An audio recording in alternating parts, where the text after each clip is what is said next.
pelo inferno, quanto pelo governo, quantos habitantes que ali odiavam o Evangelho de Cristo. Parece que a igreja iria se sucumbir, parece que a igreja iria parar, parece que a igreja iria morrer, mas tinha algo a qual aquele povo estava envolvido, que é o poder da fé, porque podemos ser perseguidos, podemos ser maltratados, podemos ser até mesmo presos, mas uma coisa o inimigo não vai tirar de nós, que é o poder da fé. E quando a igreja usa a sua fé, o reino dos céus se manifesta, e Deus manifesta o seu poder, e não há qualquer tipo de impedimento que pode impedir a igreja de avançar. O povo de Deus é vitorioso. Quem sabe nesta noite o inferno está em chama, quem sabe nesta noite o inimigo disse assim: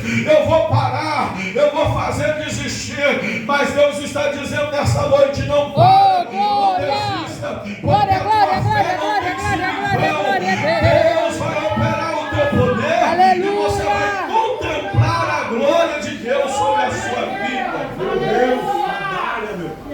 E isso tem se perdido ao longo da caminhada. A igreja precisa voltar a praticar o poder da fé de modo coletivo, porque Deus não vai trabalhar em um corpo dividido. Se o irmão disser: pastor, estamos juntos, se o presbítero disser: pastor, estamos juntos, se as obreiras e os obreiros disserem: pastor, nós estamos juntos, quem é que vai parar a obra? Quem é que vai impedir a obra? Se a oração de um justo pode muito seus defeitos, imagine quando a igreja se une, Deus manda a vitória, Deus manda a bênção sobre ela. Irmãos, observe aqui bem uma coisa. O Senhor Jesus, durante o seu ministério, ele deparou com uma situação que vai chamar a sua atenção. A Bíblia vai nos contar acerca de um centurião, a saber, o centurião de Cafarnaum.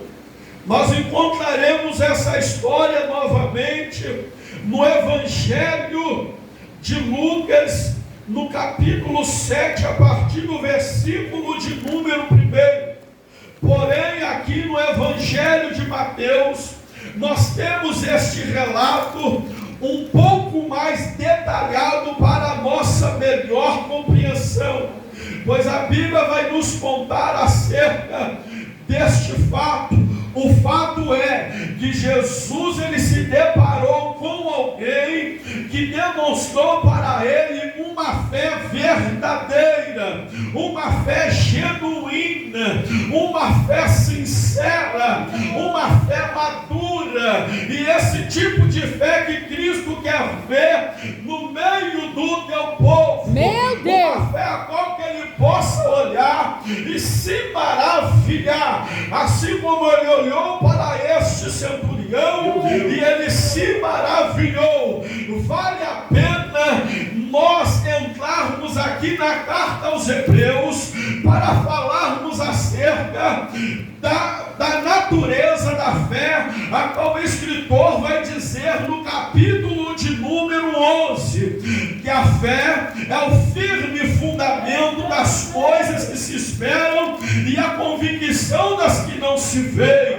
Também vai dizer lá no versículo de número 6, que sem fé é impossível agradar a Deus, porque é necessário que aquele que se aproxima dele creia que ele é o seu galardoador e é capaz de abençoá-lo. A natureza da fé nos ensina que a fé é muito mais do que uma simples vontade, um simples desejo, porque vontade é uma coisa que dá e passa, mas a fé não. A fé verdadeira, ela persevera entre meio às lutas, entre meio às dificuldades.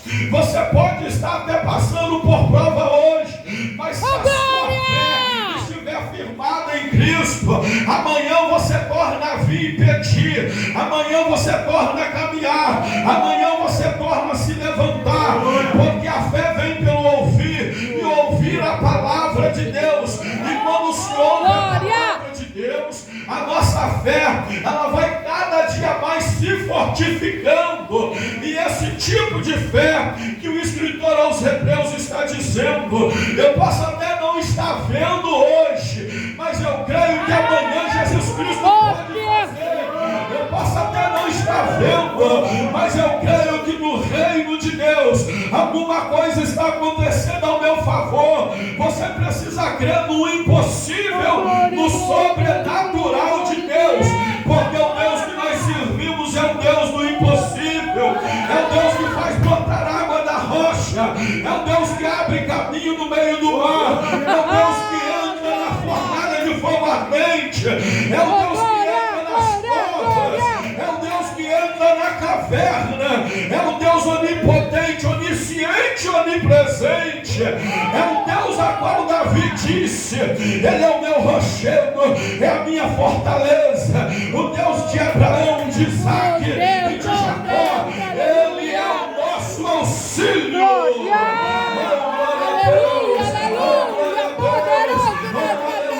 Glorifica, porque os céus estão se movendo nessa noite. Deus vai responder a sua fé. A tua fé não tem sido em vão. Aleluia. E Jesus, ele contemplou este tipo de fé no coração deste homem, porque Jesus é aquele que contempla o interior. O homem, ele olha a aparência, mas Deus, ele sonda a mente, ele esquadrinha os rins, ele sonda o coração. Imagino eu aquele homem se aproximando de Jesus, e ali a sua fé verdadeira, e Jesus olha para este homem, e este homem declara diante de Jesus, a qual ele disse para Jesus: Senhor, o meu servo está moribundo em cima de uma cama, muito atormentado, e se o Senhor quiser, ele vai ser curado. Jesus diz para ele: eu irei até a tua casa e eu o curarei. Ele reconhece a grandeza de Deus, ele reconhece a soberania de Deus, ele reconhece a autoridade de Jesus. Somente Jesus tem o poder, meu presbítero, de tocar no morto e o morto se levantar. Somente Jesus, pelo poder da tua palavra, ele diz: será morto e sai para fora, e ele sai com vida. Levanta-te, e ele levanta. Seja curado e é curado. O tempo para ele não é nada. Vou contar uma história de uma mulher que tinha 12 anos de um fluxo de sangue, e talvez ali a vida dela já estava acabada, mas quando ela tem um encontro com Cristo, a vida dela muda, porque ela vai entender que ali está o dono da cura, o dono do milagre, o dono da libertação, e ela vai declarar diante do inferno e diante do céu: se eu somente tocar na orla dos seus vestidos, eu serei curada. Porque assim, irmãos, deve haver em nós uma ação. E essa mulher, ela não teve somente fé, mas ela também teve ação. Se eu tocar, presbítero Joel, se eu tão somente tocar, eu só preciso tocar, eu só preciso ir na igreja, só preciso ouvir uma palavra, eu só preciso que o pastor estenda as mãos e me abençoa, e eu serei curado. Se você quer esta noite, levante a tua mão, porque você está no lugar certo, na hora certa, e Deus vai te abençoar. Jesus está passando aqui, Ele está aqui, então não perca tempo, não perca tempo. Receba a tua cura, receba o teu milagre, receba a tua libertação. Toque no Senhor, toque em Jesus. Jesus. Aleluia. Sinta o teu toque, porque dele vai sair virtude, autoridade sobre a enfermidade, e autoridade sobre a morte, a autoridade sobre os demônios, a autoridade sobre todas as coisas. Em nome de Jesus nós recebemos o milagre sobre a nossa vida. Em nome de Jesus recebemos o milagre sobre a nossa casa. Em o nome de Jesus. Glória. Eu irei à tua casa. E ele disse para o Senhor: Senhor, não preciso que vá até a minha casa. Jesus vai dizer: por quê? Eu estou fazendo aqui uma conjectura de um diálogo entre duas pessoas. Quem sabe Jesus disse para ele: por quê? Sabe por quê, Senhor? Eu reconheço a tua autoridade, porque eu também sou homem. Olha como é que esse homem vai conversar com Jesus. Na sua ignorância, ele vai colocar Jesus também como alguém que tem autoridade. Mas Jesus é muito mais do que autoridade humana. Ele é autoridade no céu, ele é autoridade na terra e debaixo da terra. É aquele que tem toda a autoridade sobre o teu nome. Aleluia. Mas ele vai dizer para Jesus: não precisa ir lá em casa, apenas uma palavra e o meu servo será curado. Sabe por que também sou homem de autoridade? Aquele ali era um centurião, era alguém que tinha autoridade sobre cerca de 100 soldados, sobre a sua autoridade. E ele vai dizer para Jesus: se eu disser a este vai, ele vai. Se eu disser a ele vem, ele vem. Se eu disser a ele faz, ele vai fazer. Por isso também eu creio que não precisa apenas sua palavra. Quem sabe naquele momento o inferno estremeceu, porque uma fé verdadeira, ela estremece o inferno, ela abala o inferno. É você sair daqui e no coração dizendo: eu já creio no milagre na minha casa.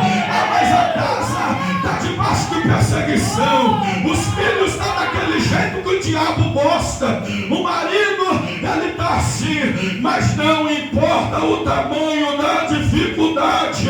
Eu creio que já tem milagre acontecendo na minha casa. Eu recebo a palavra de autoridade, eu recebo a palavra daquele que tem poder, eu recebo a palavra daquele que verdadeiramente pode fazer algo pela minha vida, pela minha casa, pela minha família. Eu não preciso que o Senhor vá, mas se o Senhor disser ele seja curado, eu creio que ele já está curado. O problema, irmãos, é que nós temos hoje um povo que tem caminhado por vista e não por fé. É um povo que tem ido para a casa de Deus desacreditado do poder de Deus, porque o poder de Deus ele não consiste apenas em palavra, mas também em poder. Jesus, durante o seu ministério, ele demonstrou isso claramente. Ele dizia, algo acontecia, ele falava e algo se manifestava. E ele também deixou para os seus discípulos este mesmo poder: ide por todo mundo, pregai o evangelho a toda criatura, e aquele que crê e for batizado será salvo, mas aqueles que não crê serão condenados. Em outra passagem ele vai dizer assim: e os sinais seguirão aquele que crê. O problema não é o poder de Jesus, o problema é que o povo quer inverter a ordem das coisas. Os sinais seguirão aquele que crê, ou seja, primeiro é preciso crer, depois o milagre acontece. Se você crê, o milagre acontece. Aleluia. É preciso colocar os pés, porque quando você coloca o pé, Jesus vai colocar uma ponte para você passar. Mas o mar está bravinho. Ele abriu o mar uma vez, ele pode abrir o mar outra vez. Mas o negócio está difícil. Ele sempre gostou de negócio difícil.